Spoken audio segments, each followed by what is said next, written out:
Hej og velkommen til præsentation af indlæg på itfagene.dk. itfagene.dk er en WordPress-side, som man ser der, og fungerer som stort set alle andre WordPress-sider. Det vi skal koncentrere os om i det her indlæg, det er indlæg. Tilføj nyt. Her skriver man en titel, for eksempel test. Hernede skriver man for eksempel klik her. Det skal vi gøre, fordi vi om lidt skal vi lige lægge et link ind på.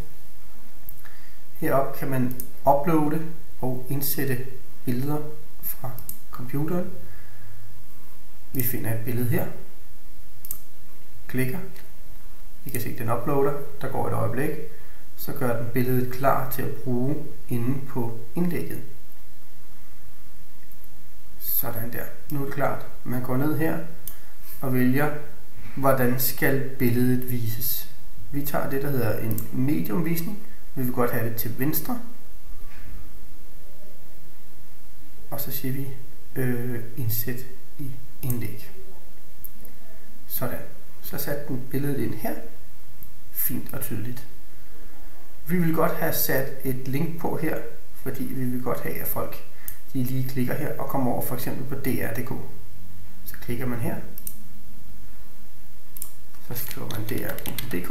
Eller hvis man er herover for eksempel og har fundet en lad os tage den der. Har fundet en hjemmeside, man godt vil simpelthen bare direkte linke til, så højre klikker man og kopierer. Går over her. Ctrl V eller højresæt indsæt. Tilføj link. Det sidste vi mangler at gøre herover er at vælge i hvert fald en kategori det skal udgives i, og i det her tilfælde er det dansk. Det kan også være dagtilbud eller andre. Tags, det er emneord. Vælg mellem de mest anvendte kan man vælge, eller man kan skrive noget selv. Er der nogle af dem, der passer? Web 2.0.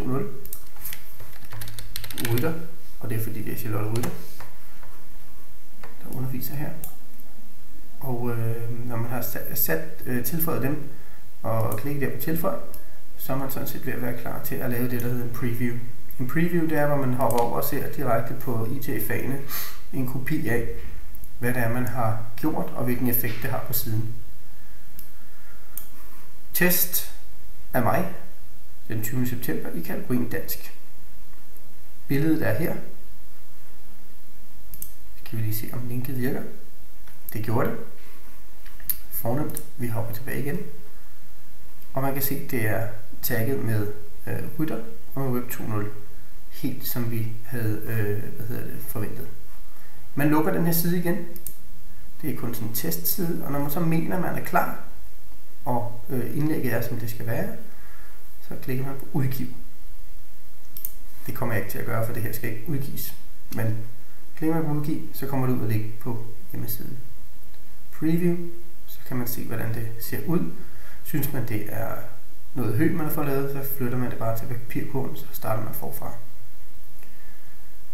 God fornøjelse.